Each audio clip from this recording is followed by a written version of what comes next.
Ayo njaga kebersihan lingkungan. Kebersihan iku salah sawijine prakara kang wigati. Njaga kebersihan iku dadi jejibahane kabeh masyarakat. Menawa awake dhewe ora njaga kebersihan, donya iki bakalan kebak uwuh lan njalari maneka warna penyakit kang bisa dadi momok ing uripe awak dhewe.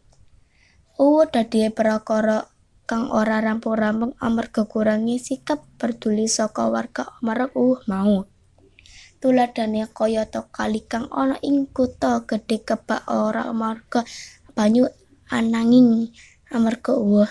Prakara kuwi mau sing njalari banyu ora bisa milih lan nuwuhake banjir ing mangsa rendheng.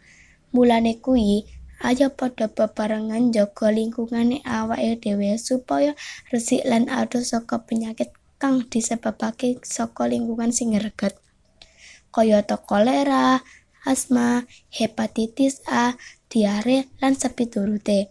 Saliyane iku, awake dhewe uga kudu ngopeni sumber banyu supaya ora kekurangan banyu kang resik lan bebas polusi.